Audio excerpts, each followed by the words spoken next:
Welcome to fandom. তো আজকে match day East Bengal versus Jamshedpur FC. East বেঙ্গলের কিন্তু অ্যাওয়ে ম্যাচ, খুব ইম্পর্টেন্ট ম্যাচ ইস্ট বেঙ্গলের জন্য, টপ 6 এর লড়াইতে থাকার জন্য, যাতে টপ 6 এ অন্তত পৌঁছাতে পারে। ম্যাচগুলো কিন্তু এই মুহূর্তে ড্র করলে বা হারলে, মানে যে কোনো মতে পয়েন্ট ড্রপ করলেই কিন্তু ইস্ট বেঙ্গল অনেকটা পিছিয়ে যাবে, কারণ বাকি টিমরা কিন্তু জিতছে, এমনকি নর্থ ইস্টও আগের দিন জিতেছে। জামশেদপুরও কিন্তু সেই কম্পিটিশনেই আছে। তো জামশেদপুরকে কিন্তু ইস্ট বেঙ্গলের হারাতেই হবে। তো সবকিছু নিয়ে কথাবার্তা বলবো, আজকের খেলা নিয়ে কি কি বক্তব্য, কিরকম টিম নামতে পারে, জামশেদপুরের কিরকম টিম নামতে পারে, দুজন এক্স ইস্ট বেঙ্গল প্লেয়ার কিন্তু জামশেদপুরে আছে, সবকিছু নিয়েই বলবো। কিন্তু সবার আগে যে কথাটা, এখন যারা সাবস্ক্রাইব করেনি অবশ্যই করে নিও, আর বেল আইকনটা টিং টং করে অপশনটা প্রেস করে দিও রেগুলার নোটিফিকেশন পাওয়ার জন্য। আমাদের ফেসবুক আর ইনস্টাগ্রাম পেজটাও ফলো করে নাও, ডেসক্রিপশনে লিংক দেওয়া আছে। তো পূজার থেকে প্রথমে শুনে নাও। আর বলে দিই, তো আজকে থেকে ট্রায়ালের আপডেট দেওয়া শুরু করছি। কলকাতা ফুটবল লিগ প্রায় চলে এসেছে, আর 2-3 মাসের মধ্যে শুরু হবে। তো ট্রায়ালের আপডেট দেওয়া শুরু করছি। তো ফেসবুক ইনস্টাগ্রাম পেজ দুটো ফলো করে নাও, ওখানে কিন্তু স্টোরিতে সবসময় পোস্ট করা থাকে, আর ওখানে মেসেজ করলেও আমরা কিন্তু পাঠিয়ে দেবো তোমাদের কাছে কোনো ট্রায়ালের আপডেট থাকলে। আর যাও এরপরে বলবে দাও ট্রায়ালের আপডেট দাও, তাদের মেয়ে নাক ফাটিয়ে দেবো। তো আজকে 3টে ট্রায়ালের আপডেট আছে, সেগুলো একটু বলে দিই। একটা হচ্ছে CFL 4th division Kasba central club, ওদের ট্রায়ালের ডেট হচ্ছে 24 তারিখ। ডিটেলসটা স্ক্রিনে দেখে নাও। এরপরে বলি আরেকটা ট্রায়াল, তো সেটাও হচ্ছে 4th division Kalighat friends club, ওদেরও ট্রায়ালের ডেট হচ্ছে 2nd এবং 3rd মার্চ।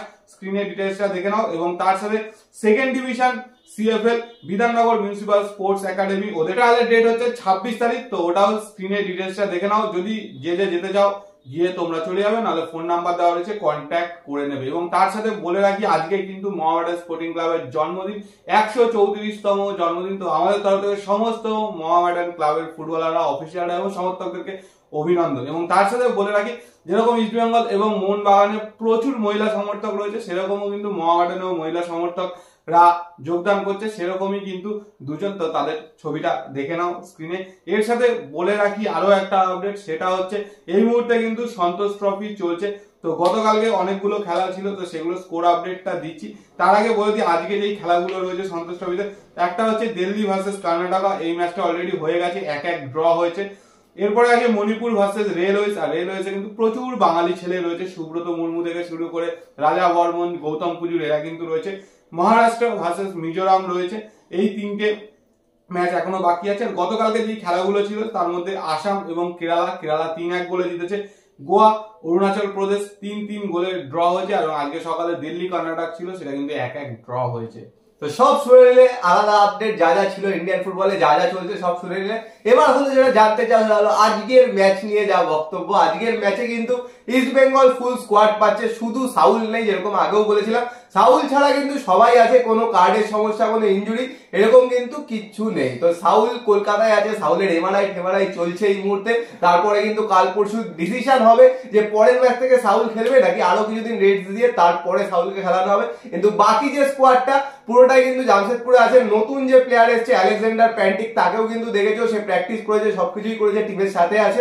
এবার হলো স্কোয়াড কিরকম নামবে। তো স্কোয়াড এতদিন যেরকম নামছিল, আশা কিন্তু করা যায় ওরকমই নামবে, কিন্তু অনেক বিদেশি যেহেতু বেরিয়ে গেছে, সেই জায়গা থেকে অনেকটাই চেঞ্জেস হয়েছে। তো দেখা যাক, 5 জন বিদেশি, তার মধ্যে কিন্তু 4 জন বিদেশি খেলবে, কারণ আরেকজন সেন্টার ব্যাক। তো সেন্টার ব্যাক তো অলরেডি হিজাজি খেলছে, তো সেই জায়গা থেকে কিন্তু প্যান্টিককে না দেখার সম্ভাবনাই বেশি, মানে স্টার্টিং 11-এ। বাট আমার মনে হয় হয়তো প্যান্টিককে শুরু করাতে পারে। হিজাজি এবং প্যান্টিক দুজন হচ্ছে সেন্ট্রাল ফরওয়ার্ড, তার সাথে ভিক্টর ভাস্কুয়েজ এবং ক্লেটন সিরো, এই 4 জন বিদেশিদের শুরু করতে পারে। ব্রাউনকে হয়তো পরের দিকে সাবস্টিটিউট হিসাবে নামাতে পারে, যখন ভিক্টর হয়তো হাঁপিয়ে যাবে, বা যদি ডিফেন্ডারদের মধ্যে কাউকে চেঞ্জ করতে হয় সেক্ষেত্রে। এটা আমার পার্সোনাল মত। আর ইন্ডিয়ান স্কোয়াডে অবশ্যই আজকে মহেশকে, নান্দাকে কিন্তু একসঙ্গে পাওয়া যেতে পারে, তো সেটা একটা কিন্তু দরকার। আর জামশেদপুর কিন্তু খুব ভালো খেলছে, লাস্ট কয়েকটা ম্যাচ কিন্তু হারেনি। তো সেটা তো অবশ্যই, ও সেন্টার ফরওয়ার্ড করেছিল, সেন্টার ব্যাক হবে। যাই হোক, রাইট ব্যাক লেফট ব্যাকটা কি করে এটাই কিন্তু দরকার। কিন্তু লেফট ব্যাকের পজিশনে কিন্তু সমস্যা হচ্ছে। নিশুকে যখন খেলাচ্ছে, নিশুও মাঝে মাঝে খেলতে পারছে না। আমার মান্দার কিন্তু একটু স্পিডি প্লেয়ার হলে খেলতে পারছে না। জামশেদপুরে কিন্তু মনে রাখতে হবে স্পিডি প্লেয়ার আছে, রেই তাচিকাওয়ার মতো প্লেয়ার আছে যে কিন্তু অসাধারণ খেলছে। তাছাড়াও ইমরান খানের মতো প্লেয়ার আছে যে কিন্তু বারবার উইং চেঞ্জ করে খেলে। তো সাইড ব্যাকদের কিন্তু একদম সজাগ থাকতে হবে, না হলে কিন্তু মুশকিল।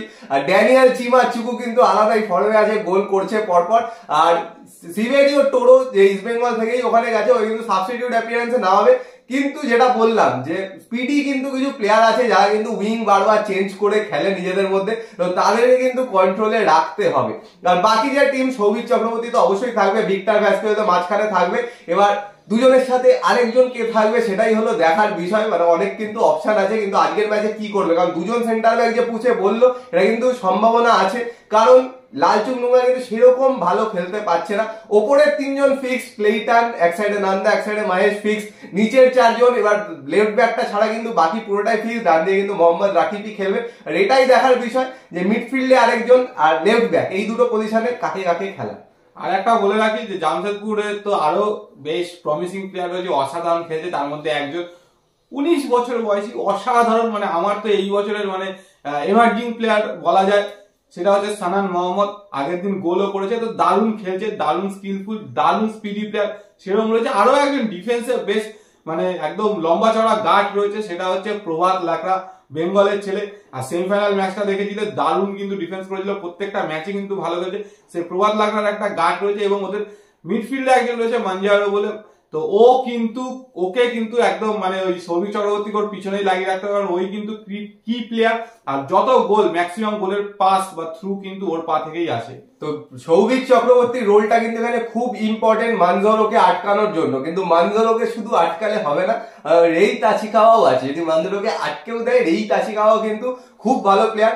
আর ও যে বললো সানানের কথা, সানান আর ইমরান খান কিন্তু উইং গুলো দিয়ে খুব ডিস্টার্ব করবে, তো ওদেরকে কিন্তু ঠিকঠাক ডিফেন্ড করতে হবে, একদম কনসেন্ট্রেট করে ডিফেন্ড করতে হবে, নাহলে কিন্তু মুশকিল। কারণ দুজনে দেখবে বারবার কিন্তু উইং চেঞ্জ করে না, উইং চেঞ্জ করে কিন্তু সুন্দর খেলে, আর দুজনের স্পিড তো খুবই ভালো। সানানকে মানে কোনো প্লেয়ারই আটকাতে পারছে না, ইন্ডিয়ার বেস্ট প্লেয়াররা বিদেশিরাও আটকাতে পারছে না, এতটাই ভালো খেলতে কিন্তু এসে জানে। তো খুব একটা ইজি ম্যাচ হবে না ইস্ট বেঙ্গলের জন্য, কিন্তু টপ 6-এ যদি ফিনিশ করতে চায় তো এই জিনিসগুলো কিন্তু কাটিয়ে উঠতে হবে। এবার আমরা তো বললাম যে আমাদের কি মনে হচ্ছে কিরকম স্কোয়াড হতে পারে, জামশেদপুরের স্কোয়াড কিন্তু ফিক্সডই, সেই স্কোয়াডটাই নামবে। প্রভাত লাকড়ার কথা পুষে বললো, হয়তো প্রভাত লাকড়াকে নামাবে না, কারণ প্রভাত লাকড়াকে কিন্তু লাস্ট ম্যাচেও নামায়নি, যেখানে কিন্তু 4-0 বলে জিতেছে। আর বলে রাখি জামশেদপুর কিন্তু লাস্ট 4টে ম্যাচে হারেনি, এই সুপার কাপে লাস্ট কিন্তু ইস্ট বেঙ্গলের সাথে হেরেছিল, তারপরে আইএসএল আসার পর যে 4টে ম্যাচ দুটো জিতেছে, দুটো ড্র করেছে, সেই জন্য কিন্তু একটা ভালো পজিশনে চলে এসেছে, যেখানে ইস্ট বেঙ্গল কিন্তু একটা ড্র করেছে, দুটো হেরেছে, একটা জিতেছে। তো এই ম্যাচ কিন্তু জিততেই হবে, মানে ডু অর ডাই, এখন থেকে কোনো উপায় নেই, মানে জিততেই হবে, জিততেই, না হলে কিন্তু পয়েন্ট ড্রপ করলেই অন্য টিমরা কিন্তু এগিয়ে যাবে। অলরেডি নর্থ ইস্ট অনেকটা এগিয়ে গেছে, জামশেদপুরের যাতে যদি পয়েন্ট ড্রপ করে তো জামশেদপুরও কিন্তু এগিয়ে যাবে। তো সেই জায়গা থেকে আমাদের যা স্কোয়াড মনে হলো পুরোটাই বললাম। তোমাদের কি বক্তব্য, যে স্টার্টিং 11 কি হতে পারে সেটা কিন্তু কমেন্ট বক্সে কমেন্ট করে জানিও। আর আমি যে বললাম যে মিডফিল্ডে সৌভিক চক্রবর্তী, ভিক্টর ভ্যাসকেজ, আরেকজন কে হতে পারে, অপশন কিন্তু আছে, আরেকজন কে হতে পারে কি মনে হচ্ছে সেটা জানিও। আর সাইড ব্যাক মানে লেফট ব্যাকে খেলতে পারে সেটাও কিন্তু কি মনে হচ্ছে জানিও কমেন্ট করে। তো প্রচুর কিছু বলে দিয়েছি, আর কিছু বলবো না। তো সন্ধ্যে 7:30 খেলা, তো অবশ্যই সবাই খেলাটা দেখো। আর বলে রাখি ব্লগ আসবে হচ্ছে খেলার ভানি চ্যানেলে, আমাদের সাথে দেখো যে হিমান ব্লগ করতে যায়, এবং সালাউদ্দিন ইভিএ টিভি ও কিন্তু ব্লগ করতে গেছে, ওদের দুজনের চ্যানেলে কিন্তু ব্লগ আসবে। আর আমাদের ইউটিউব এবং ইনস্টাগ্রামে এবং ফেসবুকে কিন্তু আমরা গোলের ভিডিওগুলো কিন্তু রিলস করে ছেড়ে দেবো। তো এবার কি বক্তব্য কমেন্ট করে জানাও, ভিডিও পছন্দ হলে লাইক করে দিও, শেয়ার করে দিও, চ্যানেলটা অবশ্যই সাবস্ক্রাইব করে দিও, আর বেল আইকনটা টিং টং করে দাও নোটিফিকেশন পাওয়ার জন্য। তো চলো এখনের জন্য টাটা।